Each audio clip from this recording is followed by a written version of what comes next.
How are you guys doing? It has been a minute since I've talked to you. It has been probably longer than a minute, honestly. It's been over a month. And to be honest, I honestly thought maybe I had inadvertently retired from talking to you all just because I had been doing a lot of things with my life that had nothing to do with K pop. And I really didn't think that any of you would want to hear anything about what I have been doing with my life since the last time I talked to you. I have a small inside my fist group of people who know what I've been doing for the last month. And that basically has been going to work, going home, going to work, going home, going to work, going home. It's been a relentless cycle. And a big part of the reason why it's been like that and there have been no lives, number one, you guys know I film in my car. And filming in my car, it has not been daylight. Like when I get out of work, it has been dark. It's just now getting to the point where there's actual light outside. It's warm enough today for me to sit in the car. But most days when there would be light, I live in Colorado and it would be like balls to the wall freezing. Like there have been days, I think it was MLK Day, that it was like negative 12 degrees at one point that day. And I was like, yeah, no, I'm not going to be filming anything. I'm not going to sacrifice my comfort for that. I'm so sorry. But today is a nice day. The sun is shining. I got out of work just a little while ago. I don't have anything to do for another hour. So I actually have the opportunity to talk. Also, I don't have Stevie with me. That's the other thing. When I'm not at work, going home, at work, going home, I'm going out and doing things with Stevie because that's my baby. So, of course, I'm trying to dedicate as much time to her as possible. But let me tell you what I've been up to because I need to tell you. And then also, we got to try to figure out what are we doing this next year? What are we doing? Um, so the first thing I'm doing is the Grammys happened last weekend, and people in my life know that I embarked on a huge project for myself, and I listened to every single song that was nominated in a single song category. So, for instance, if it was like best instrumental song for media, if it was like best Afro song, any song category outside of the opera and classical. Those two I didn't do because those songs are too long. But I mean, even like best worship song, best contemporary Christian, I listened to those songs. I listened to every song that was nominated for a song category. So I listened to, I kid you not, probably at least 100 plus songs in order to be ready to have opinions on the Grammys. And I did that for myself because it's something I've always wanted to do. Like my whole life, I always wanted to be a more informed person when it came to categories that were a little bit more obscure on the Grammys. I listened to everything. I listened to everything.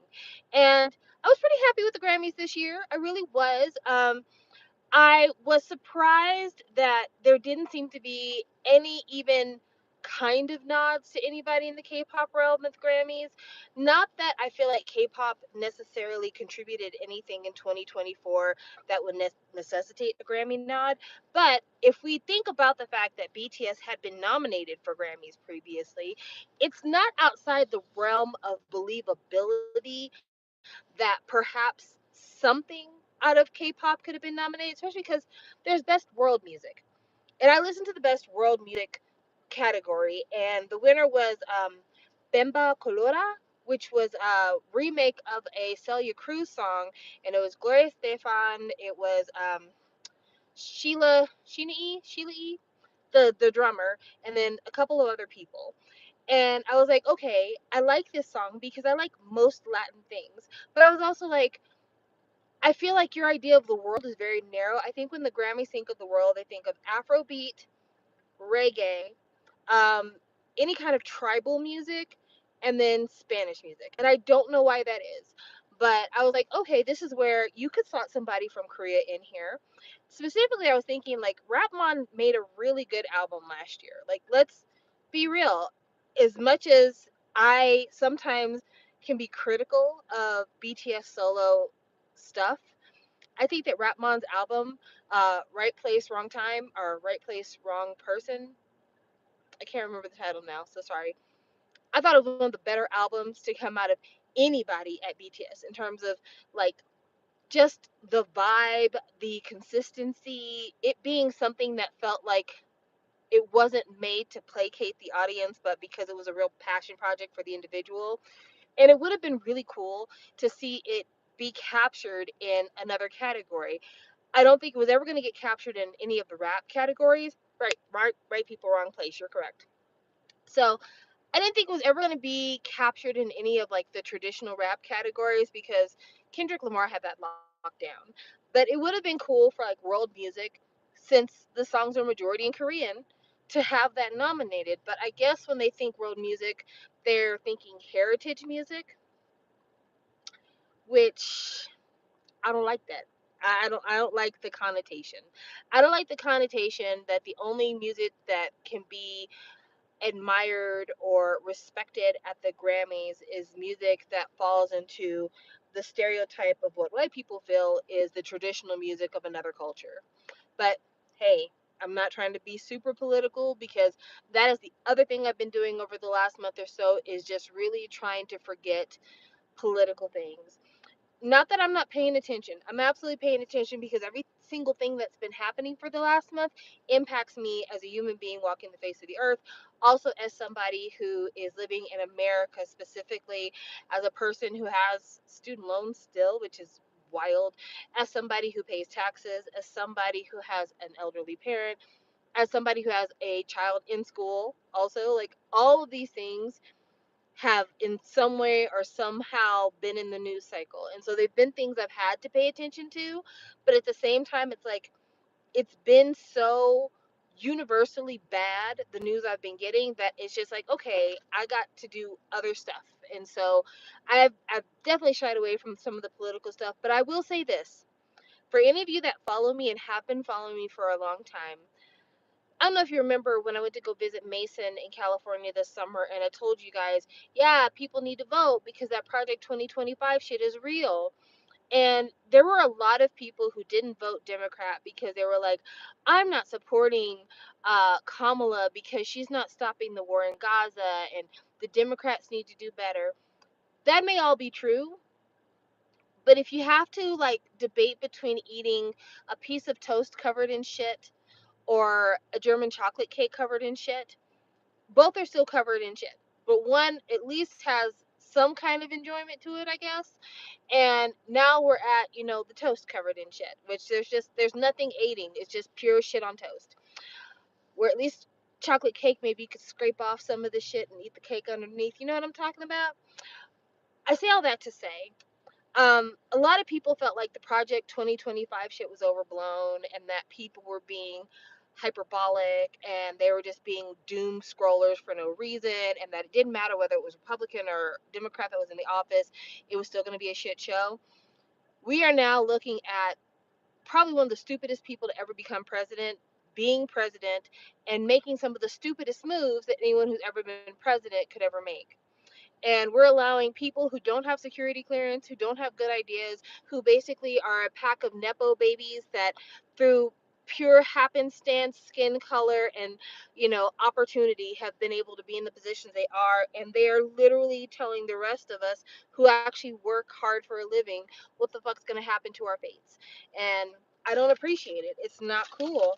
But at the same time, I also know that I still stand by what I said about how there are some people who voted for Trump that I feel bad for because they're just dumb people. They're people who really believe the lies. And now they're finding out that shit wasn't true. And they were misled.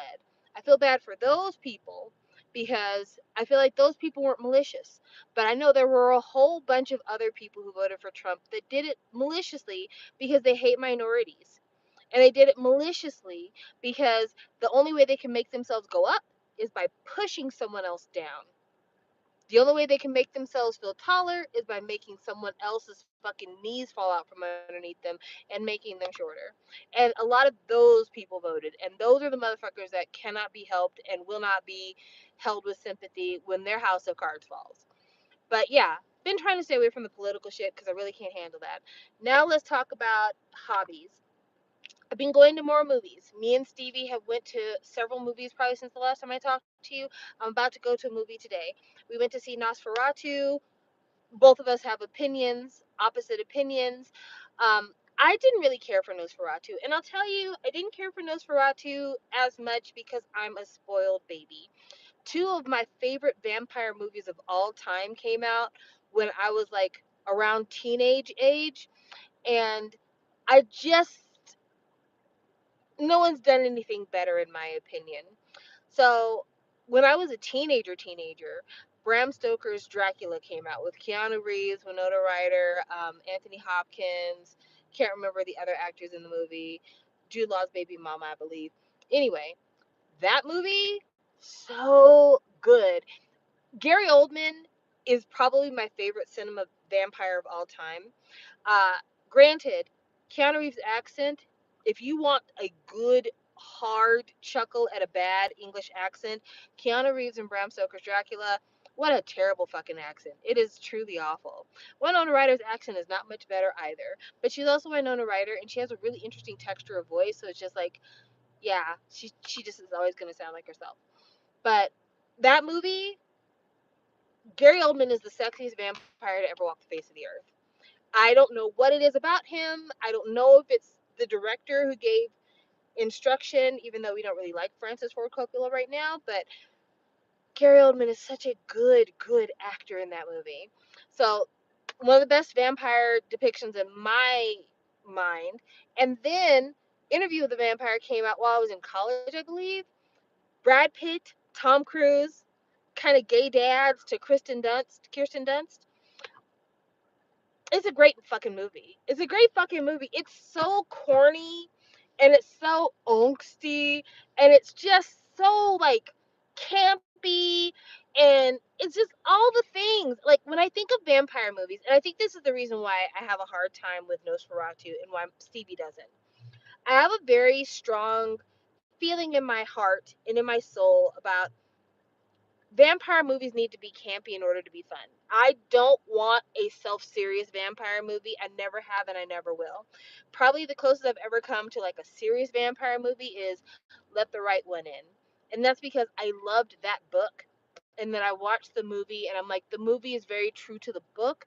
It's not my favorite vampire movie by a long shot, but I like the depiction of the vampire in this book. But I think that's the thing. I like a vampire in a book, and I like a serious vampire in a book. I hate a serious movie vampire. I don't know why it's like that, but I hate a serious vampire. I need camp. I need melodrama. I need it to basically be a telenovela but with fangs. And I just, Nosferatu, it's like it couldn't make up its mind if it was high camp or if it was trying to be high art. And so it gave me something that sat in the middle but was deeply uninteresting to me. But I know there's a lot of movie critic types who really love that fucking movie, so have at, sis. Good for you. Then, what else did we watch? Oh, we went to the movies to watch One of Those Days, which is the new Kiki Palmer SZA movie. That movie's actually really fun. Like, I will say this, I think if you're not an American black person, the movie may not be as fun for you because it really is a movie written from the perspective of the people who live in these legacy black neighborhoods and kind of the things that they encounter on a day-to-day basis, but like hyper dramatized, but also made comedy.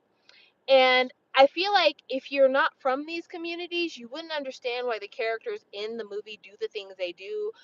Frankly, the two lead girls, we were towards the end of the movie, and I told Stevie flat out, like, she couldn't be my friend anymore. I would drop that bitch off at the highway because she's basically put our entire livelihood in danger. But it was funny. It was funny, and it very much gave me Friday vibes. So if you ever seen the movie Friday, Ice Cube, Chris Tucker, it gave that kind of vibe. But it was a really fun watch, and I really enjoyed it. Speaking of things to do today, the reason why I said I've got time is because actually one of the things I'm planning to do today is watch Love Hurts, which I know you're probably thinking bad reviews. Nobody likes that fucking movie.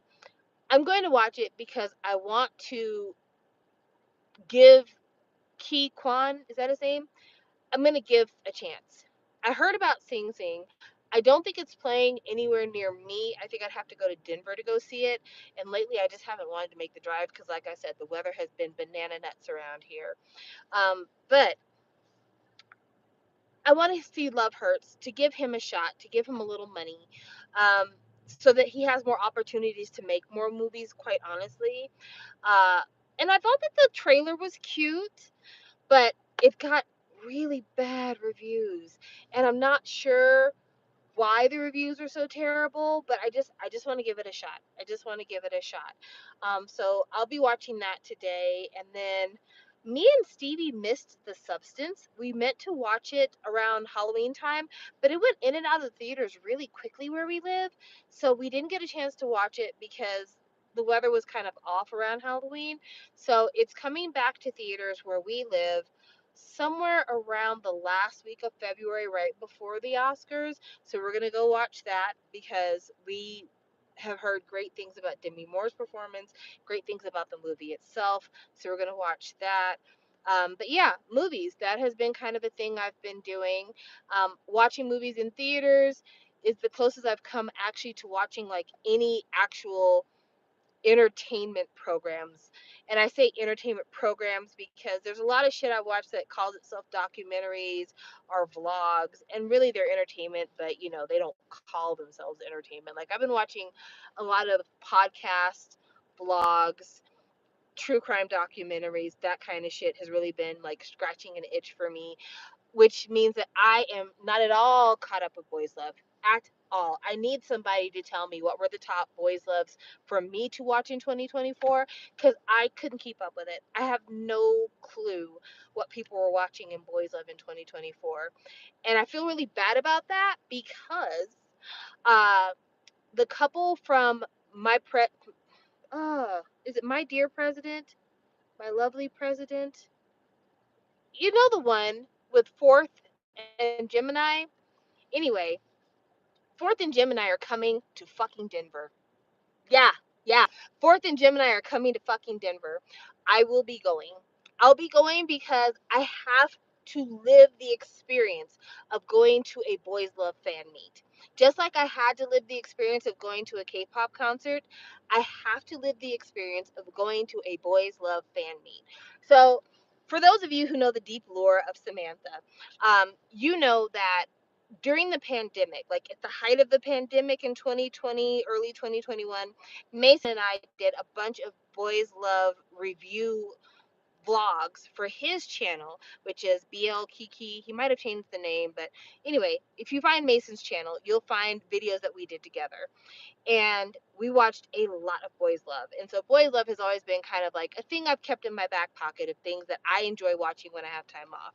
And GMMTV is the premier purveyor of Boys Love in terms of quantity and on average quality. When I say on average, they have shows that are like this, and then shows that are like this, and then when you bring them together, you're about here, right? Well,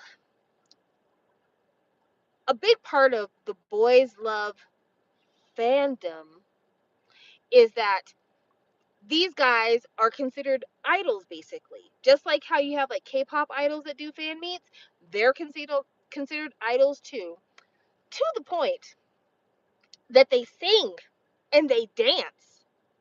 And some of these Boys Love actors honestly were only hired because they were cute and they were willing to kiss another boy.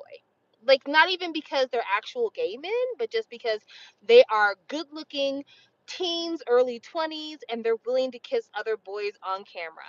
A lot of them are terrible fucking actors and would never be able to get a gig in straight media, but they're hired for BL. And when they do these fan meets, a lot of them are tone deaf. Ooh, they're tone deaf. They're so tone deaf. And I've seen some clips from some fan meets where some of these Boys Love actors have really, really lowered the bar into hell for how poorly they can sing, how stiffly they can dance, how utterly lacking in charisma they are. And I like Fourth and Gemini. I watched them in the President show that they were in. I watched them in the remake of, oh fuck, it was that show. It was a show with the Eraser. Why can't I watched that entire program and I cannot remember the name of the fucking show. It's basically, it was a remake of a Japanese BL about this guy who borrows an eraser from a girl, and the whole point is that if you write someone's name on an eraser and you use up the eraser, Love Mix Up. Thank you, Sarah. I watched them in Love Mix Up. Love Mix Up was not good. The Japanese Love Mix Up, one of the most charming BLs you'll ever watch. If you've never watched the Japanese version of My Love Mix Up, it is a great show. The lead actors really do what they're to do, especially like the comic lead actor. He's so funny. He's such a good actor. And his like main thing that he does is like roll himself up into curtains. You have to watch the show to understand that. Anyway, Fourth and Gemini did a Thai remake of My Love Mix Up, and it's very terrible. It's very terrible. Um, it almost makes them seem like they don't have chemistry anymore. I don't know if that's true, like if they got in a fight or whatever, but the chemistry is lacking. The storyline kind of sucks. It's one of the few boys love I've ever watched where I'm like, I'm here for the straight couple. And I really was. Like, I was watching the show thinking, ooh, what's going to happen to the straights in this? Because the main couple was boring to watch. They weren't good. And it made me realize that, like, My School President, I think the reason why I like that show so much is because I really liked the Friends group. But I wonder if I even like Fourth and Gemini. I'm not sure if I do. If I'm honest with myself, I'm not sure if I do. But that is not going to stop me from going to see them do a fan meet because I've got to see how this shit goes down. I have to see if there's light sticks. I have to see if they're selling merch. I have to see what people are wearing to the fan meet. I have to see what they consider entertainment at a fan meet for a bunch of people who do not speak Thai. Like, all of these questions must be answered. So I'll probably be going and maybe doing a little recording, giving you guys a rundown of what the event is like. But that's coming up, and I'll be going to that. Other live events that I'll be going to, well, depending on how things go on Tuesday, I might be going to see Tyler the Creator.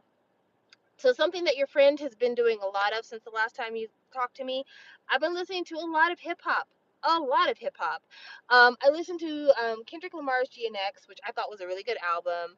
I listened to Chromacopia by Tyler the Creator, which I also thought was a really good album. And Tyler the Creator is coming to Denver on Tuesday. And you know me, I like to buy discount tickets on the day of. And so, yeah, my tax money came in, and I will be going to see Tyler the Creator with Stevie. I'm very, very, very excited to go see him. Because honestly, this last year of coming to love Tyler the Creator was born out of like a real like reevaluation. Because when Tyler the Creator first came out, I was a grown up when he first came out. And he came out with fucking Goblin, and he had Yonkers was the video that made him super famous at first. And it was him in a room eating a fucking roach. And I was like, okay, I don't know what this shit is, but no, not at all. But then he did his first Tiny Desk concert, and I thought it was such a well done Tiny Desk. And then he did the Loiter Squad show on Adult Swim, and then like all these other people from the Odd Future camp, like Sid the Kid with the internet, what's his face? Can't even remember his name now, but I wish I knew that guy. Um, Steve Lacy came out of that whole crew. Like, there's just a lot of really cool shit that was coming out of Odd Future, and I was like, okay, let me give Tyler another chance. So then I listened to Igor, and I thought Igor was good. I thought Flower Boy had some really great moments. Even like Call Me When You Get There, I remember liking the majority of Call Me When You Get There. So when the time came for Chromacopia to be evaluated, I'm like, I'm going to listen to Chromacopia, but before I do, I'm going to go back and I'm going to listen to Tyler's entire discography. And it just was like strength to strength to strength. Like, yes, he said a lot of really shocking shit. He said a lot of slurs, a lot of misogyny, a lot of homophobia, a lot of masochism, sadomasochism. Like, really, it's not for weak stomachs. It's a lot of shit that'll be like, okay, I'll never listen to this individual again because this music is sickening. However, there's so much growth. Like Tyler was literally a teenager, like early 20 when he came out with that music, and that's been probably more than 10 years ago, close to 15 years ago. There's so much more thought and so much more nuance and so much more growth in the things that he's been doing lately. And seeing that growth, it really made me excited about who Tyler will be. And so, hey, Ulysses. So I'm just really excited to go see him live. Also because everyone says that Camp Flog Gnaw, Tyler always gives a really great show. I'm never going to be in LA to be in the vicinity of a Camp Flog Gnaw. So yeah, I'm excited to go see him live. But yeah, Tuesday. That is my plan. And I almost didn't make it to Tyler because there was one other show I thought about going to instead. But then I decided to be a better person and I didn't go. But last week, Justin Timberlake was in Denver. And he was in Denver for very cheap. Like I could have gotten a basically a P2 ticket for $75 to see Justin Timberlake. Like he was that cheap to go to. And I almost did. I was almost weak for it. Thankfully, Setlist FM let me know that there just weren't enough songs that he would be performing that would make it worth my while to come home at midnight. But the the young woman in me, the NSYNC fan in me, really wanted to see Justin Timberlake with my whole heart. Um, when we talk problematic faves, I don't like any of the new shit that Justin is doing, and more than half of the show is new music. So I was like, the set list is not, it's not set listing. But if we're talking about Justified, if we're talking about the 2020 experience part one, even if we're talking about some portions of Future Sex Love Sounds, there is some music there that like is just phenomenal music. Like I think about Senorita, Cry Me a River, as messy as that video is, still a phenomenal song. I think about Tunnel Vision.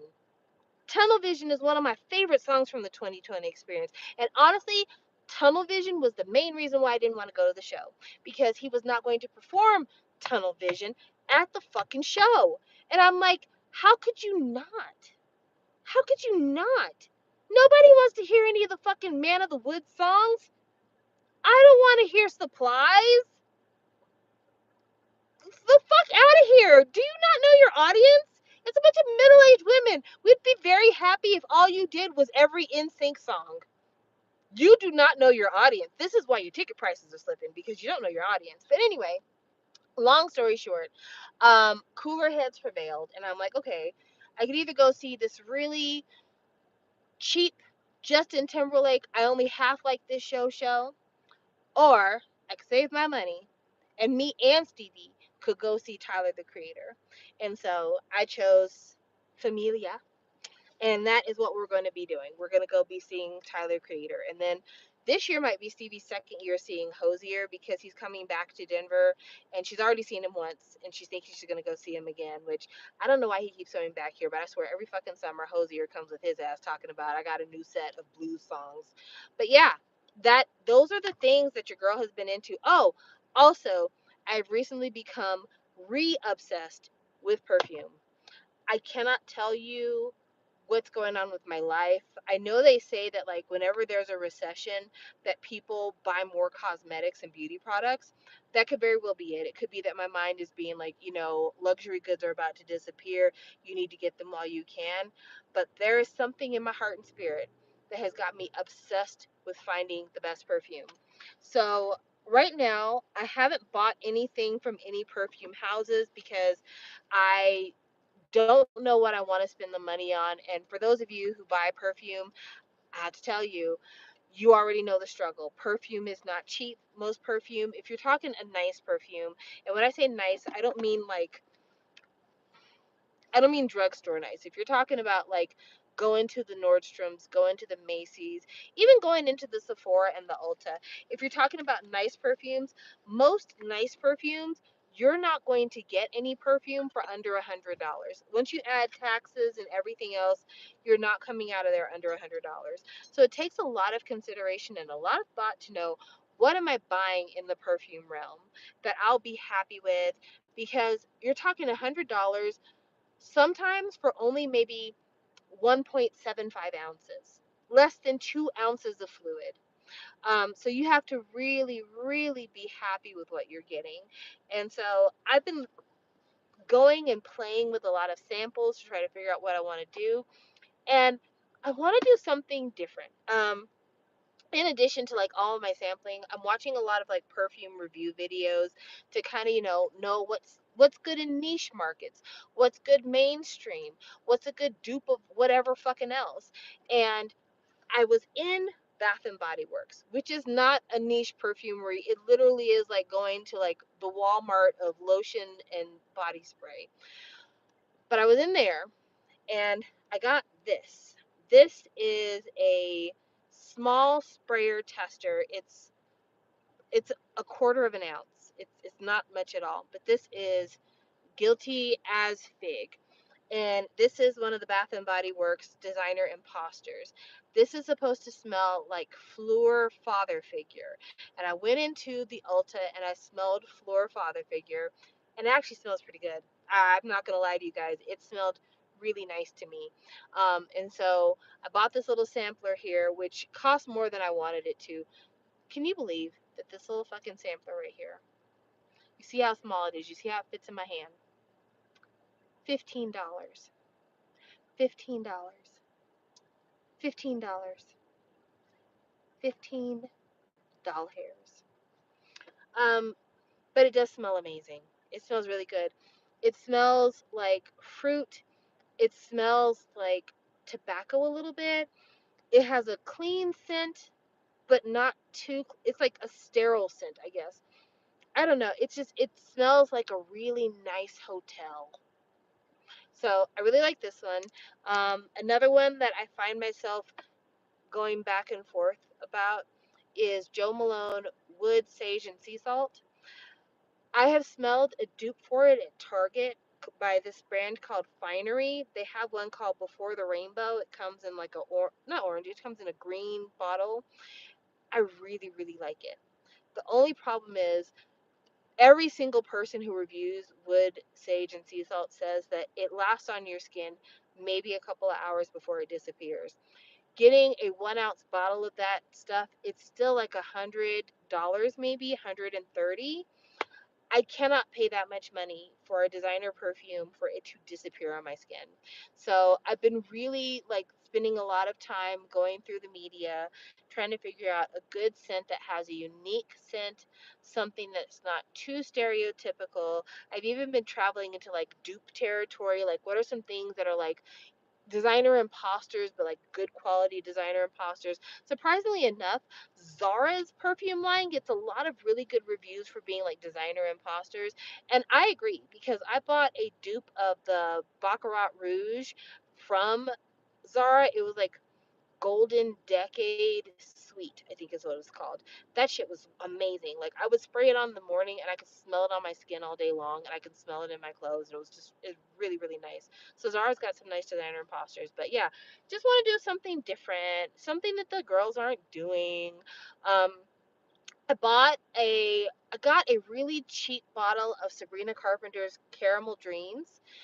It was like $29 for a 2.7 ounce, which in the world of perfumes, that is very cheap. That is very cheap. It smells nice. It just basically smells like vanilla with a little bit of musk underneath. Um, but yeah, I I I was very disappointed with the foliage. Like, I sprayed it in the morning, and by the time I got to work, I couldn't smell it anymore. Like, I would like literally put my head in my clothes trying to smell it, and it's gone. I also got a really cheap bottle of the Billie Eilish #2. Um, it is a wild scent. I don't know how to describe it. It's unisex, number one. I sprayed it and I'm like, oh, this is a cologne. I thought this was a perfume. It's very unisex. It smells like cleaning supplies. And I mean that in the nicest way. Like, have you ever, okay, I'm exposing myself for how fucking weird I am. Have you ever opened a bottle of bleach to clean with and just enjoyed the scent of bleach? Or like, have you ever opened a bottle of Fabulosa and you like the floral, but you just really like the smell of the chemicals in the Fabulosa? I'm that person. I really like the smell of cleaning products. And to me, the Billie Eilish too, it doesn't have, it's not floral to me. It's not gourmand at all. There's nothing gourmand about it. There's no sweetness. It's just like, yeah, petrol, fucking glue. There's something about like chemical smells that just really do it for me. And the Billie Eilish number two smells like chemicals. And it's one of those scents that I'm like, I know I appreciate this scent and I like having this scent on my body, but I know that other people are not going to like this. Like people around me are going to be like, she doesn't stink, but that's not a beautiful scent she's wearing. She just smells like she took a bath. I love that scent. I love that scent to in my core, in my heart. I love that scent. So yeah, uh, I've just been really into colognes and perfumes and trying to find things, and it's something I've always liked. There's a video way far back in my channel where I like showed all of my shiny things, and at one point I had a small bottle of a sample of a cologne that Jonghyun really liked because I was like, oh, me and one of my faves share a similar obsession. We love scents. But I have always loved perfume. I used to wear Prada Infusion de Iris a whole bunch. I have run through the Ariana Grande perfume line. Ariana Grande's perfume line also is actually a really good perfume line. Like, yes, it is kind of dupes of things that are already in the popular consciousness, but at the same time, they're very affordable price points. They come in sizes that make sense for the average consumer. And also, they have really good sillage. They tend to last for quite a while. Of the Ariana Grande perfumes that I have tried, I bought the Thank You Next. I really, really liked that a lot. And the Cloud. I did the regular Cloud. I did not do the Intense or the Pink Cloud. And then just recently, I was in the Sephora and they had Love Notes on sample. And I thought the Love Notes was a very pretty floral. And I'm probably going to be buying a discount bottle of the REM because I like it too. And the REM has a very similar scent to this. Fig and Quince are the big scent notes here. So I'll probably be buying that because I saw a deal online to buy a bottle for like less than $40. So I'll probably be getting that. But yeah, that's been my obsessions. That's what I've been up to in the last month. Just really diving deep into hobbies and small niche interests and not really caring much about what the hell's going on in K-pop. Kai's gonna be out of the military by the time the weekend's over. That's been my main thing. Kai's gonna be out of the military by the time the weekend's over. Thank God. Um, Jenny had a project come out with Dominique Fike. I haven't listened to it yet, but I do like Dominique Fike. I'm surprised that I do because Stevie hates him. But I actually like the song that Dominique Fike did for, I think it was Spider Man. Can't remember now. But anyway, I liked it on Spotify. And Lisa has got a project coming out with Doja Cat, or it has already come out. I haven't listened to it yet. I'm excited to do so. I hope Lisa's album is good because that Kiss Me song she did was not great. The singles have been kind of dropping off in quality since she left YG, so I'm hoping for the best, preparing for the worst.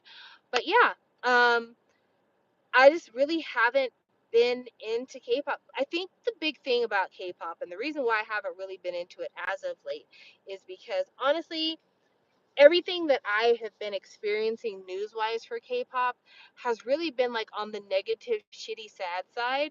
I am glad to see that New Jeans has rebranded to NJZ. I hope that they win their contract dispute with Hype slash Adore. Um, I hope that whoever is helping manage their careers from here on out will do right by them and continue their strengths. But yeah, hey David, I just really, really want New Jeans to do well. It's been a long time for them in terms of, sitting on the sidelines, watching all the other girls grow while they've just kind of had to hold back. But, I would say this last 5 months of activity with Hybe and girls, full stop girls, has shown that like what we said fucking 10 years ago is absolutely true. And it's crazy that that is still a fact. So for those of y'all who've been around here for a while, because I mostly talk to veteran K-poppers here, you remember that YG had a girl group before they had a BTS. And that girl group had like one single, and then one of the members got caught blackmailing the guy from Squid Games. And after that, YG was like, we don't do girl groups no more. But then if we're honest with each other, not YG, I keep saying YG, Hybe, big hit. If we're honest with each other, it wasn't so much that Big Hit didn't do girl groups anymore. It's that Big Hit didn't have any other fucking people. They had like a couple of male soloists, and they had one girl group, and they had one boy group. And when the girl group fell apart, they put all of their eggs in the boy group basket, and then BTS fucking blew up. And then they proceeded to buy more and more companies. But Hybe itself didn't have a girl group for a long time. And a lot of us were like, oh, Hybe's never going to have a girl group because their girl groups are cursed. Even though they only had the one, their girl groups are cursed. Well, let's see. Fromis is gone. G Friends was spoiled by them. Uh, New Jeans is gone. E Seraphim gets nothing but smoke from haters. Uh, yeah, like they there's something so inherently misogynistic and biased. Pristine disbanded. Like there's something so horrible and terrible about that company that women just can't. They can't and they shouldn't. It's dangerous. And so I I'm glad to see that the girls are slowly disappearing from that label. I hate the fact that they're probably going to get more girls because, again, unless BTS leaves, they're the home of BTS. Honestly, they should call themselves the home of 17, though, because honestly, 17 puts up numbers, big numbers. But I say all that to say, I really, really do wish every girl who escapes that compound the very best of luck. I want nothing but good things for you. But the amount of power and influence and fucking money that that conglomerate has makes me think that things won't end well for a lot of people who are trying to escape Hybe and its clutches. I think about all of the shit that's been going down in South Korea recently with the president, and then like how basically the Korean people have turned President Yoon into a Donald Trump-esque figure and have got fucking signs in English that say stop the steal. Like, what the fuck are you talking about? But what went from people who are like, I can't believe you declare martial law, to people saying, you know what, we had to do that because the president is right. There are people trying to undermine our democracy. Those same people are in the boardrooms at Hybe. Those same people are your favorite K-pop male idols' best friends.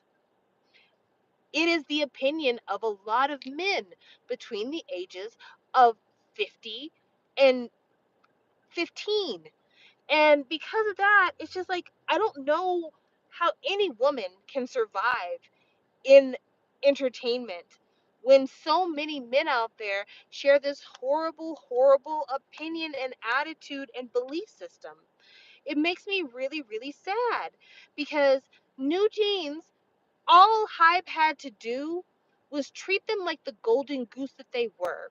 That's the thing that pisses me off. That is the thing that pisses me off. That is the thing that pisses me off, and we don't talk about it enough.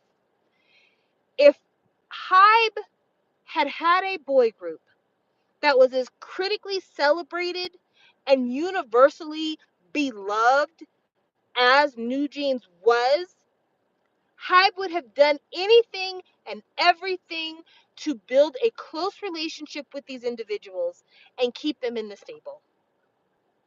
They would have stepped in when they saw how fucking manipulative and brainwashy Minhee Jin is, and they would have made sure there was somebody hanging in the background to make sure that these children were close to other people in the company. Would have made sure that the Bang PD was a part of their team. Like, they would have gotten the red carpet treatment if they had been men, but they're not. They're teenage girls. And even though people love their personalities, people love the way that they look, people like the music, they're selling the music. No matter how vacuous and how generic you think that they are as a group, the fact is they are performers and they are selling that music and they are really driving home the concepts. They have bought into it and they're selling it to the people, and people love it. So they have value as performers.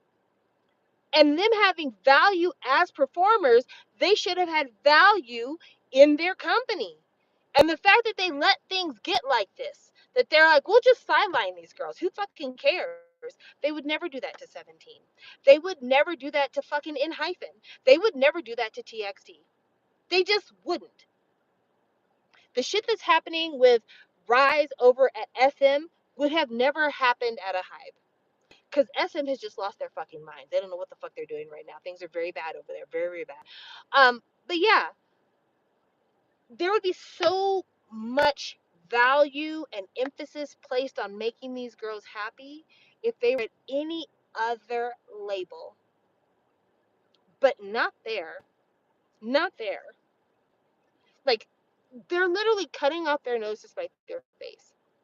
In the time that they were fighting with Minhee Jin and putting these girls on fucking ice, they could have had a whole nother album cycle and they could have sold more copies. Granted, girl groups don't sell as many copies of albums worldwide as boy groups do. That's just a fact of the industry. Say what you want to, believe what you want to. The million sellers have boys' names written on them. But critically, these girls do really well. And when it comes to the songs that last, there's a reason why they were playing fucking Girls' Generation during the protests. So it escapes my understanding as to why the girls from New Jeans were treated the way they were. But because of like fucking poor ass news like that, SM's mistreatment of fucking everybody, I'm just like, you know what? I can take a vacation from K-pop. I could take a long vacation, but I am coming back to it. I'm not coming back to it immediately, but I am going to do the same thing I did last year. I'm going to look for the K-pop chart top 30 albums. I'm going to listen to those albums. I am going to review them on this channel. But yeah, like the news out of Korea has been all but soul destroying, and it has given me no pleasure to listen to any of it or participate in any of it. So I've just been absent from it. But yeah, I feel like I should at least end this with letting you know kind of why I haven't been in a hurry to return to this channel, because one, January is usually not on for music, but two, it's because I've just been doing anything but K-pop. So with that being said, I wish you all the very best of health. I thank you for all the kind things you've said to me on my last video. I thank you for always being here. All of the people that are watching me right now are all familiar faces. There are no strangers here. Everyone here is a part of the family. And the fact that you know each other, you guys talk to each other, you guys need to start emailing each other. Y'all need to be in group chats together. But the fact that that has happened is really impressive to me. And one of the things I'm committing myself to doing this year that I've never tried before, but I've always thought about doing it, is I'm going to try to get people to go live with me. I know a lot of people don't want to be on camera. I understand this. And so I've tried it in the past. I've had people do Instagram chats with me before. Sarah, you know that's true. I've tried to reach out to people on an individual basis to try to, foster understanding, build relationships. There's only a few people in my life that are willing to be on camera with me. But I'm going to start trying to force those people to get on camera with me, because I really do want to branch out. Number one, because I want people to be exposed. I've been fortunate that a lot of people that I talked about early on in my channel went on to do really big, great, impressive things. But I want to start talking to more people. And I especially want to talk to people who are older fans and fans of things that aren't necessarily K-pop. Not saying that, you know, you should be ignorant of K-pop, because if you were, I don't know how you found me, but more saying like if you listen to like R&B real heavy, you listen to hip hop real heavy, you listen to country music super heavy and K-pop, I would love to talk to those people. So I'm going to try to make more of an effort to get on with people if I can. But yeah, thank you guys so much for everything. You've always been wonderful, and I always look at this as my safe space, and I appreciate you continuing to maintain that safety for me. So, with that being said, you guys have a fabulous, fabulous day, and I will talk to you later. Bye.